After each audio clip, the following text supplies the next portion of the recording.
Le schéma tactique est en place, la stratégie a été analysée et est prête à se déployer. Jeff est sur le terrain comme titulaire, nous sommes prêts. Bienvenue dans le podcast Bleu, Blanc, Noir.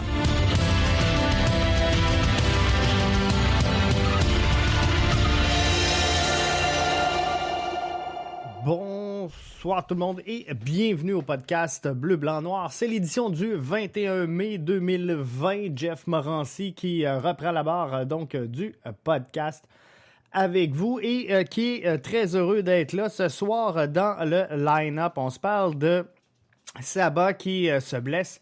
Selon moi, c'est pas une nouvelle de sport, mais on va s'en parler un petit peu plus en détail dans le podcast de ce soir. Alphonso Davies au Real Madrid. Est-ce que c'est une rumeur farfelue? Est-ce que c'est quelque chose qui se pourrait? On va s'en jaser également. On se parle de COVID-19, les dommages collatéraux, parce que ça commence à faire dur à travers les circuits de foot majeurs à travers toute la planète. Donc, on va se tenir au courant de ce qui se passe dans la planète foot. Toulouse, sur le point d'être vendu. Ça aussi, c'est une grosse nouvelle dans le monde du soccer. Donc, on va s'en parler. Nouveau coach pour le FC Cincinnati. Donc, ça bouge quand même malgré l'arrêt des activités dans la planète foot. On a quand même quelques bonnes nouvelles à se mettre sous la dent. Mais tout d'abord, on ne peut pas partir ce podcast-là sans se parler du tournoi de la MLS. On en parle depuis quelques temps. L'information coule à petit peu et tranquillement pas vite chaque jour, on sent que le projet commence à prendre forme. The Athletic sortait avec ça un petit peu plus tôt dans la journée. Alors, je vous résume un peu l'essentiel de ce qui découle de tout ça. On sait, ça fait un petit bout de temps qu'on parle que les joueurs, le staff technique, le staff médical des clubs de la MLS pourraient être réunis et confinés du côté de Orlando au ESPN Sports Wide, donc à Walt Disney. Et ça s'en vient. On parle de 1er juin, entraînement individuel, début des entraînements collectifs et par la suite, on met en place une formule tournoi à venir jusqu'à aujourd'hui. Je vous dirais que c'est encore très, très, très brouillon et que l'info coule, comme je vous disais, petit peu à petit peu. Donc, on a très peu d'informations confirmées au moment où on se parle. Donc, c'est ce que je vous donne. Prenez-le pas pour du cash. Mais c'est ce qui semble découler. Et tout, présentement, là, abonde dans ce sens-là, avec la MLS qui a retardé son moratoire sur la reprise des entraînements jusqu'au 1er juin. Tout est en place, tous les éléments semblent là pour qu'on accorde à ce que remonte comme information The Athletic pour donner de la crédibilité à cette nouvelle-là.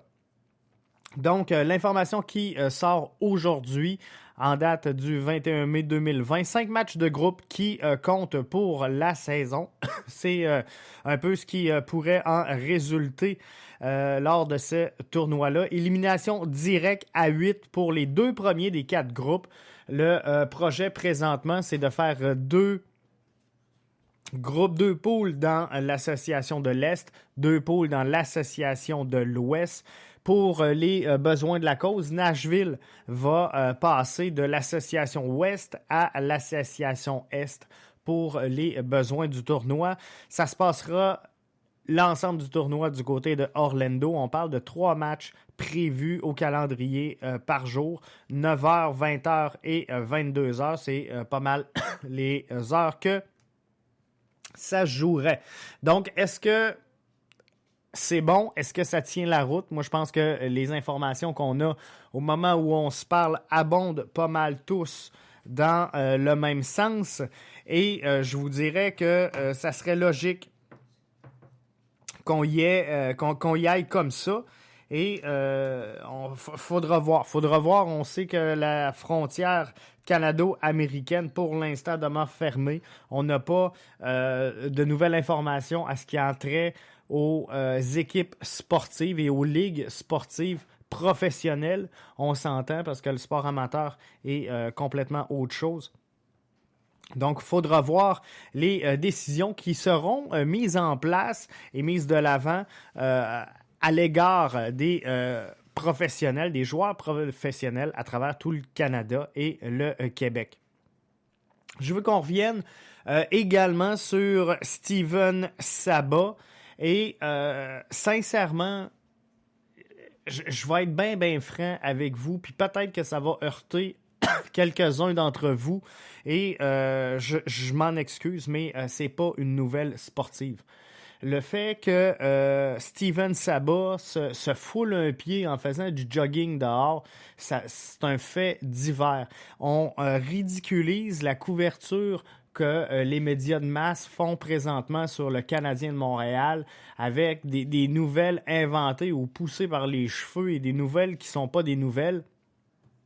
On essaie de dénoncer ça et je me lancerai pas sincèrement dans cette avenue-là avec l'Impact de Montréal. Moi, ce que je veux jaser avec vous, c'est de nouvelles soccer. Je veux vous parler de transactions, je veux vous parler de transferts, je veux vous parler de ce qui se passe sur le terrain, de ce qui se passe en coulisses du terrain. Mais qu'un joueur se blesse en faisant du jogging, c'est pas le premier, sincèrement, qui fait du jogging dans les rues de Montréal. Et c'est pas tout le monde qui a fini un pied à l'hôpital. Donc, est-ce que c'est malencontreux ce qui est arrivé à Steven? Totalement. C'est dommage pour lui. C'est une perte pour l'Impact. On parle, qu'on le veuille ou non, on parle d'un joueur secondaire dans l'alignement de l'Impact de Montréal. Donc, tu sais, dites-moi pas que c'est une nouvelle sportive aujourd'hui et spinner ça partout sur ce qui touche IMFC. Je trouve ça ridicule. Par contre, bonne stratégie pour mettre de la pression si elle est bien dirigée. Et j'y vais comme ça parce que dans le fond, clairement, on s'est servi aujourd'hui du côté de l'Impact de l'incident avec Sabah pour mettre de la pression sur la ville de Montréal pour le déconfinement des installations sportives. On sait qu'à travers le circuit de la MLS, il y a à peu près 20 équipes, une vingtaine d'équipes, là, c'est peut-être 19, c'est peut-être 20. Mais on est rendu dans ces eaux-là, là, une vingtaine de formations qui ont repris l'entraînement avec l'accès à leurs installations sportives et leurs installations de formation. Ce que l'Impact n'a pas encore obtenu des autorités de la santé présentement. Donc, on s'est servi de l'incident Sabah, soit disant que s'il se serait entraîné au centre Nutrilait, il ne se serait pas blessé. C'est un peu tiré par les cheveux, mais par contre, belle stratégie pour mettre de la pression, mais encore faut-elle qu'elle soit bien dirigée. Clairement, on a fait des reproches aujourd'hui à Valérie Plante sur le fait que le déconfinement du monde sportif passait un peu sous le tapis et n'était visiblement pas dans les priorités de la mairesse. Est-ce que c'est vrai? Est-ce que c'est pas vrai?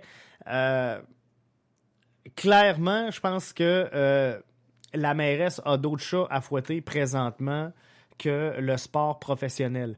Elle gère quand même une agglomération plutôt importante, la plus importante dans la province de Québec. Mais quand je dis qu'il faut que la taxe soit bien dirigée, clairement, Valérie Plante et son équipe a fait comprendre aux journalistes présents que la décision de déconfinement dans le monde sportif ne viendra pas de son palier de gouvernement, mais bien d'un palier supérieur, donc du gouvernement provincial. Alors, il faut mettre la pression sur les caquistes et le gouvernement Legault pour avoir accès, finalement, de ce qu'on peut comprendre à la lueur de la conférence de presse aujourd'hui de Valérie Plante et son équipe. Bien, on peut comprendre que la pression doit être mise sur le gouvernement provincial et qu'à toute fin pratique, la décision de donner accès ou non au centre d'entraînement de l'Impact de Montréal va passer par là. Donc, il faudra vraiment regarder dans les prochains jours qu'est-ce qui va se passer avec ça. Mais, clairement, et j'en reviens à ça, ça ne semble pas logique. Au moment où on se parle, je vais être bien franc avec vous, c'est illogique que le centre Nutrilait soit encore fermé aux joueurs. Le club a présenté un protocole qui, selon moi, et de toute évidence, assurait la sécurité sanitaire, en tout cas, on va le dire comme ça, des joueurs de l'Impact et de son organisation. Donc, tout était en place et on voit là, le déconfinement commence à prendre part un peu partout. On a des rassemblements à partir de vendredi pour 10 personnes et plus, 10 personnes et moins. Donc, tu sais, il faut faire la part des choses. Je comprends qu'il y a plusieurs dossiers qu'ils sont tous traités avec une importance différente. Et il faut faire un ordre dans le champ des priorités de tout ça. Et visiblement, pour la direction de Montréal, ce n'est pas le sport qui prévaut présentement. On sait que Montréal est encore un point chaud dans la pandémie actuelle des choses. Donc, il faudra juste regarder comment est-ce qu'on va faire tout ça. Mais moi, je pense que Valérie Plante doit clairement devenir un allié de l'Impact de Montréal, des Alouettes, des Canadiens de Montréal pour mettre de la pression sur le gouvernement de la CAQ et de François Legault afin que les clubs sportifs professionnels, à tout le moins, aient accès à des installations, des infrastructures adéquates pour la remise en forme advenant une reprise éventuelle des activités. Donc, c'est mon point de vue, mais clairement, Saba blessé, c'est pas pour moi une nouvelle de sport. Donc, c'est la première et la dernière fois que vous m'en entendez parler. Alphonso Davies au Real Madrid. Est-ce que c'est possible? Est-ce que ce n'est pas possible? Il y a une rumeur qui sortait aujourd'hui qu'Alphonso Davies serait pressenti au sein du Real Madrid pour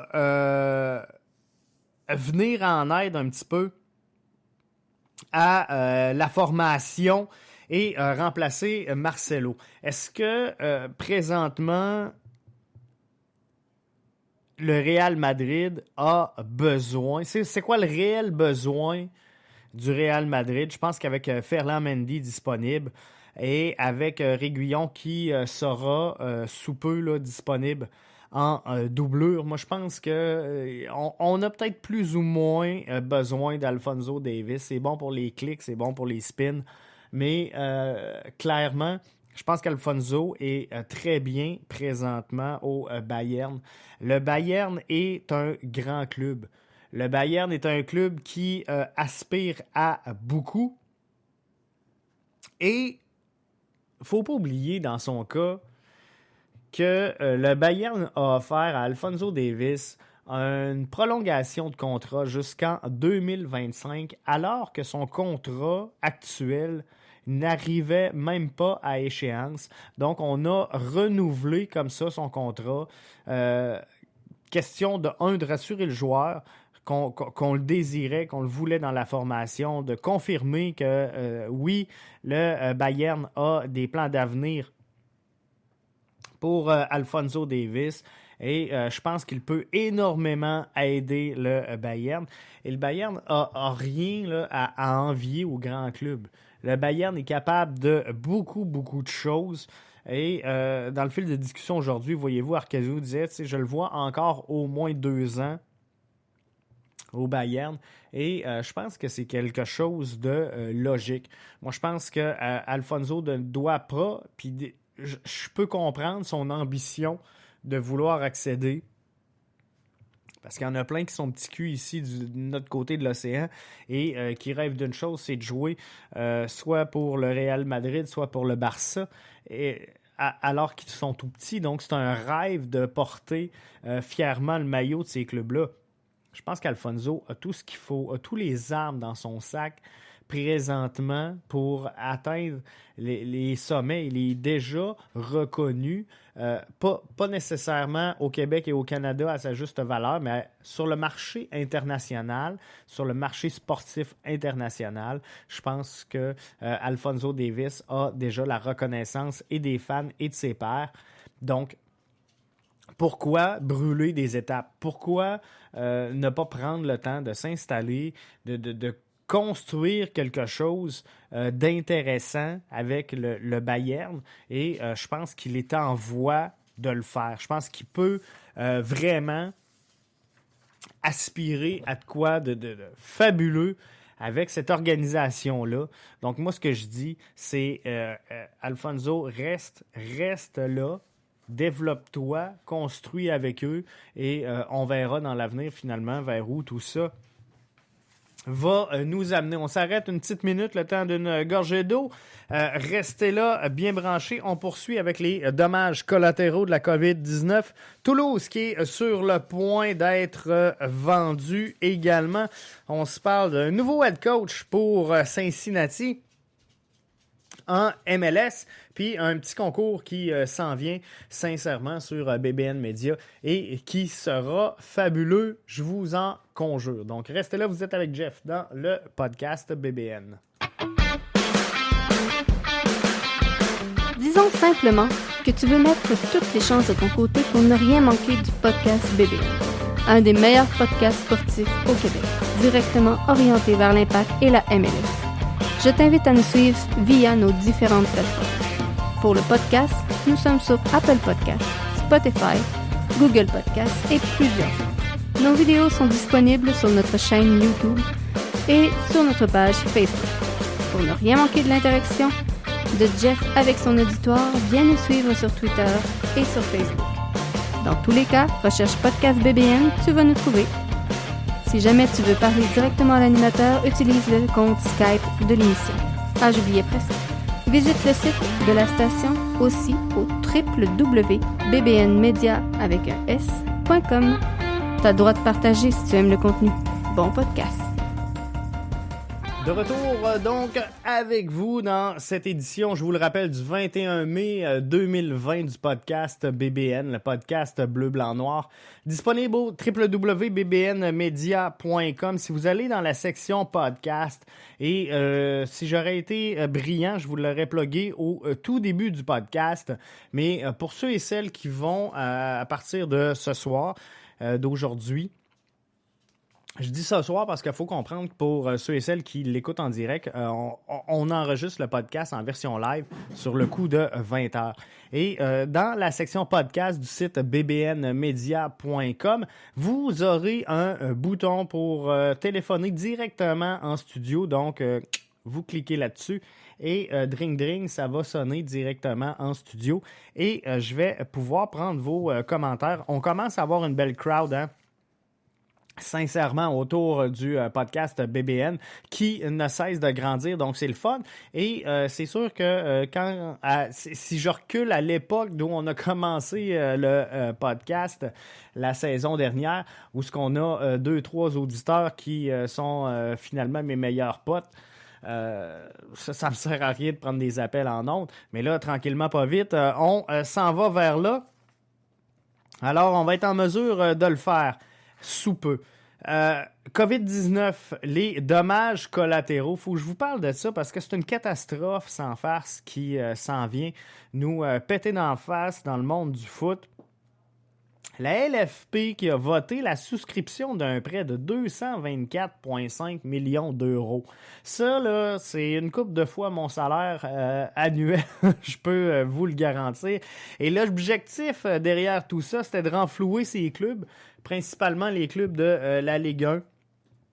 Et c'est Mediapart qui a mis la main sur des documents confidentiels. Et si je veux vous faire un résumé grossier de la situation, le mois de mars arrive. Donc, avec le mois de mars arrive le lancement de la fameuse crise, la fameuse pandémie mondiale dont on est encore aujourd'hui tous les deux pieds dedans. Qu'est-ce qui arrive avec l'arrivée du mois de mars et de la crise? Football cesse ses activités.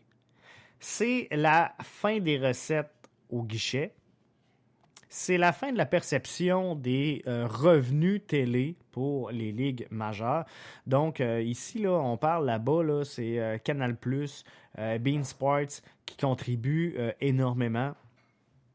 Il n'y a plus d'argent qui entre relié au transfert de joueurs. Vous comprendrez qu'ayant plus un club en activité autour du globe, il n'y a pas de transfert ou à peu près pas de joueurs qui se font. Le sponsoring s'arrête également parce que si tu es un Nike, tu es un Adidas, tu n'annonces plus, il n'y a plus de club, il n'y a plus de match, il ne se passe rien. Donc, le sponsoring est, somme toute, pas mal suspendu à travers toutes les ligues et c'est normal. On est en situation de crise, c'est là. Donc, la panique prend un peu dans la LFP. On fait une assemblée spéciale, on vote un règlement d'emprunt, 224,5 millions d'euros. 224,5 millions d'euros. Et ça représente quoi? Pourquoi pas 225? Pourquoi pas 219? Pourquoi pas 232? C'est l'estimation des revenus télé, des droits versés donc par Canal+ et beIN Sports là-bas pour retransmettre les matchs. C'est donc quand même là une bonne somme d'argent. Et si je me fie là, à ce que j'ai lu aujourd'hui sur Mediapart, qui sont dans le trouble, il y a l'Olympique de Marseille, Girondins de Bordeaux, l'AS Saint-Étienne, Lille, pour ne nommer que ceux-là. Ça, c'est les pires formations, je vous dirais, qui sont dans une situation très, très précaire et malencontreuse cette année, cette saison. On prévoit au terme de la saison actuelle, la saison qui n'a pas lieu, un déficit cumulé de 540 millions d'euros. C'est juste fou. Cette semaine, et c'est là que je veux faire un peu le lien avec le podcast BBN. Tout au long de la semaine, je vous ai parlé, est-ce que la crise qu'on vit présentement pourrait aider ou être profitable à la MLS? Donc ça, c'est quelque chose que je vous parle depuis le début. Puis certains me demandent, c'est quoi tes arguments, c'est quoi ton point de vue, c'est qu'est-ce qui fait, pourquoi que la MLS deviendrait profitable plus que les clubs européens? Ben, tout simplement, c'est là que ça se passe. Il y a une bulle, un peu comme on le connaît ici, les bulles spéculatives dans l'immobilier, il y a ça présentement dans le soccer. Et là-bas, dans le foot, on surenchère énormément là-dessus. Tout est gonflé. La valeur marchande des clubs est gonflée. La valeur du sponsorship est gonflée. La valeur du transfert des joueurs est gonflée. La valeur des droits télé est gonflée. Le prix du billet également. Et tout ça part du salaire des joueurs. Donc, les salaires sont également très, très, très faramineux pour le foot là-bas versus la MLS. Donc, qu'est-ce qui va arriver? Je vous disais dans le dernier podcast, et je vous invite à aller l'écouter si vous ne l'avez pas fait, à venir jusqu'à maintenant, www.bbnmedia.com. Allez sous l'onglet podcast, vous allez trouver tout ce qu'il vous faut là. Et vous allez voir. Moi, ce que je disais, c'est qu'il y a des équipes qui luttent présentement pour qu'on instaure un plafond salarial dans les ligues européennes. Et si on fait ça, clairement, les salaires vont faire quoi? Les salaires vont baisser. Donc, si la MLS ne touche à rien présentement, elle devient, pour un joueur, beaucoup plus attractif parce que le salaire se rapproche de plus en plus de la réalité européenne. Puis pensez pas que ces gars-là veulent juste jouer parce qu'ils aiment ça le ballon puis c'est des passionnés. Ils sont comme tout le monde. It's money talk. C'est partout pareil. Business is usual. It's money talk. Donc, c'est l'argent qui va mener les discussions sur à peu près tous les transferts et toutes les transactions. Donc, s'il y a un plafond salarial, ça rend des joueurs de haut niveau qui ne sont pas nécessairement sur le déclin ou en fin de carrière, parce que présentement, je ne veux pas dire que c'est tout ce que la MLS attire, mais les joueurs principalement partant de l'Europe, arrive ici souvent en fin de carrière. Et on l'a vu avec Arnaud Salas qui a passé aussi dans le podcast il n'y a pas longtemps pour nous parler du lancement de sa fabuleuse revue sur la MLS. Il nous le disait, en Europe, le circuit de la MLS, le championnat MLS est vu comme un championnat de fin de carrière. Et c'est un peu ça là, présentement, bien que ça change, bien que de plus en plus on recrute des joueurs, la CPL fait un travail incroyable, la USL également, mais on recrute des joueurs intéressants et on devient un beau tremplin pour les propulser vers l'Europe. Donc, la finalité demeure la même. Donc, clairement, la MLS est encore beaucoup en bas des championnats européens parce qu'on s'en sert encore, même ici, comme tremplin ou porte d'entrée vers l'Europe. Donc, il y a encore beaucoup de travail à faire, bien que la MLS soit en excellente croissance et aille clairement dans le bon sens. Mais une crise comme celle-là va venir, comme celle qu'on vit aujourd'hui, va venir péter cette bulle-là spéculative qui sévit présentement en Europe, va ramener un peu tout le monde terre à terre et peut-être donc va favoriser l'attraction de joueurs de la MLS vers le circuit nord-américain avec possible, et là je dis bien possible, fusion MLS-Liga MX, ça devient encore plus intéressant. C'est sûr que c'est pas tous les marchés, on va s'entendre, c'est pas tous les marchés qui vont avoir du sex appeal pour les joueurs européens. Et c'est sûr qu'il y a quelques marchés qui diront rien à personne et qui n'auront pas trop de pouvoir d'attraction. Par contre, des villes internationales comme New York,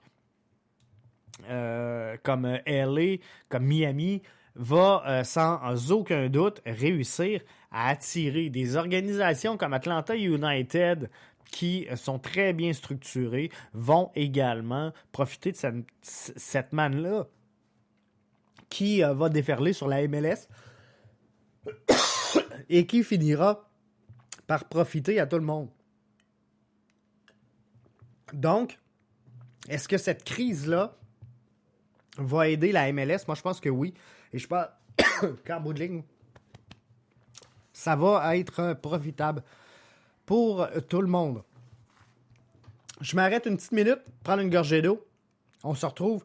Nouveau head coach pour Cincinnati. Toulouse sur le point d'être vendu. Vous êtes dans le podcast BBN. Disons simplement que tu veux mettre toutes les chances de ton côté pour ne rien manquer du podcast BBN. Un des meilleurs podcasts sportifs au Québec, directement orienté vers l'Impact et la MLS. Je t'invite à nous suivre via nos différentes plateformes. Pour le podcast, nous sommes sur Apple Podcasts, Spotify, Google Podcasts et plusieurs autres. Nos vidéos sont disponibles sur notre chaîne YouTube et sur notre page Facebook.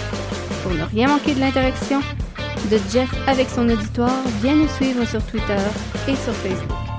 Dans tous les cas, recherche Podcast BBN, tu vas nous trouver. Si jamais tu veux parler directement à l'animateur, utilise le compte Skype de l'émission. Ah, j'oubliais presque. Visite le site de la station aussi au www.bbnmedia.com. T'as le droit de partager si tu aimes le contenu. Bon podcast. Hey, les joies du direct, on s'en excuse de retour avec vous. Je me suis étouffé, je sais pas avec quoi, mais des choses qui arrivent. Donc, on poursuit nouveau coach pour FC Cincinnati, Jap Tams, qui, pauvre lui, même son club peut pas le reconnaître. Donc, a été nommé head coach pour le FC Cincinnati dans le circuit de la MLS. Ça a sorti aujourd'hui sur les réseaux sociaux. C'était poussé par le FC Cincinnati et malheureusement, on n'a pas mis la bonne photo. Donc, ce qu'on voyait sur l'affiche qui faisait la promotion de la nomination n'était pas la face du bon personnage. Donc, ce fut cocasse. Ça a fait jaser un peu partout. Et ça a fait couler beaucoup d'encre aujourd'hui à travers le circuit. Toulouse sur le point d'être vendu.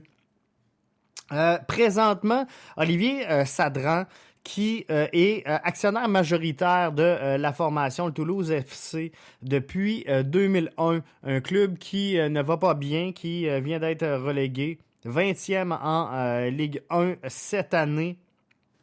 Et Olivier Sadran, donc, qui clairement prend le blâme pour les insuccès de l'équipe. Lui qui est actionnaire, comme je vous disais, majoritaire depuis 2001, a fait aujourd'hui une sortie en règle. Peut-être un petit peu son mea culpa pour dire, regarde, je prends le blâme, l'équipe va pas comme elle devrait être. On espère donc une transaction pour finalement relancer cette formation-là et les ramener à un niveau respectable. Et c'est le fonds d'investissement américain Redbird qui se porterait acquéreur de 85% des parts d'Olivier Sadran. Lui qui voudrait, donc, qui confirme là, vouloir détenir 15% des parts dans le club, est quand même attaché malgré tout à son club, à son organisation. Et le connaît bien, je pense, de toute façon. Donc, lui qui aimerait conserver 15% de ses parts. Et on s'entend, là, Redbird, qui se porterait acquéreur des parts de 85%. On pourrait voir dans le cas du Toulouse FC un changement de cap assez rapide. Parce que Redbird, c'est un fonds d'investissement américain. C'est un fonds d'investissement qui a 3 milliards de capitaux propres à son actif. C'est également une organisation qui est connue et reconnue finalement pour faire des investissements rentables. Donc, si après 3 à 5 ans, là, on ne va pas le bout, c'est sûr qu'on va tourner la page, se retirer et revendre finalement cet investissement-là. Et est-ce que c'est des gens de sport ou c'est juste des grosses poches? Est-ce que c'est des gens qui connaissent ça et qui savent dans quoi ils s'investissent? Ben, le fonds d'investissement est composé d'investisseurs comme les Yankees, comme la NFL, comme les Cowboys de Dallas. L'association des joueurs de la NFL contribue à ce fonds-là. Également, l'association des joueurs de plein de ligues, là, la MLB, la MLS, entre autres. Est-ce qu'il y a de l'argent disponible? Donc, c'est 3 milliards, je vous le rappelle, de capitaux propres.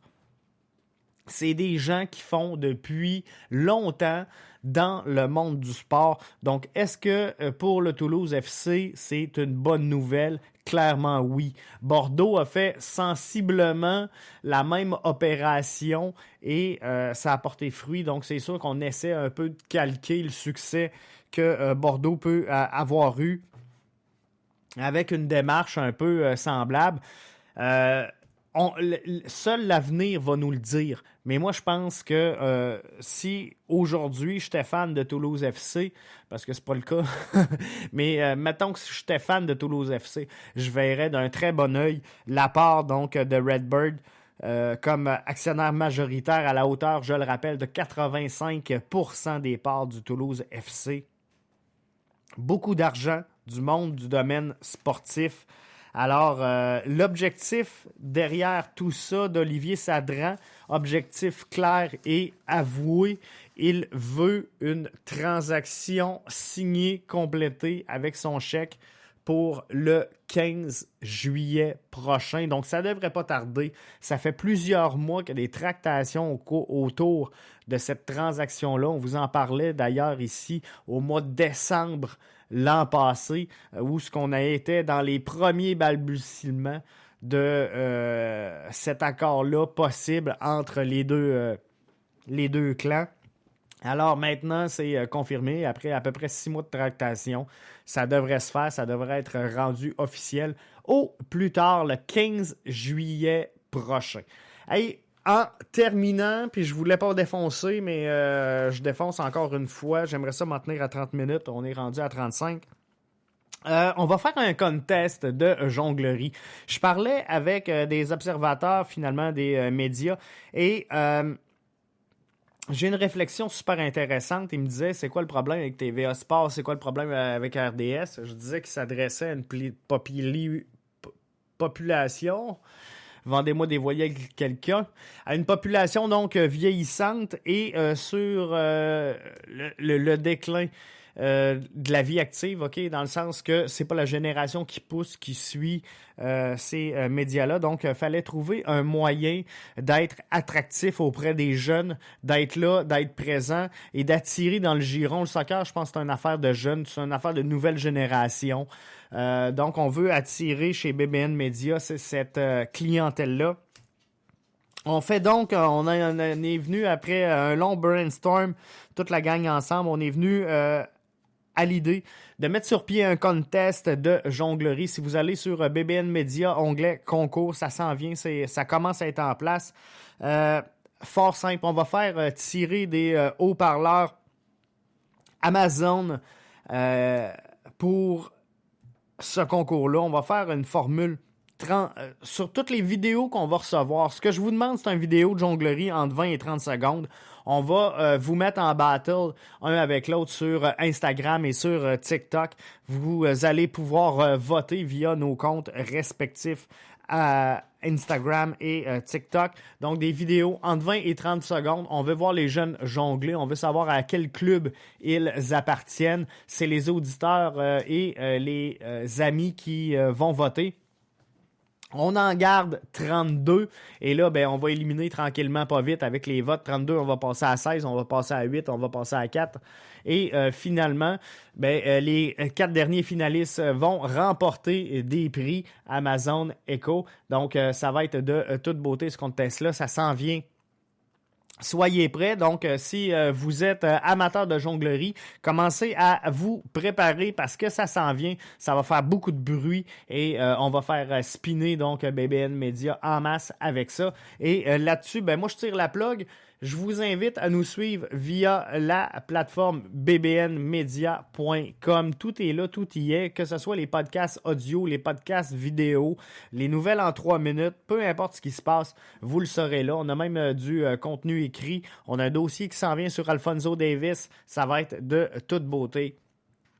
Jeff qui était là donc pour l'édition du 21 mai 2020 et là-dessus, je tire la plug. Je vous dis à demain pour une chronique nouvelle en 3 minutes à BBN Media.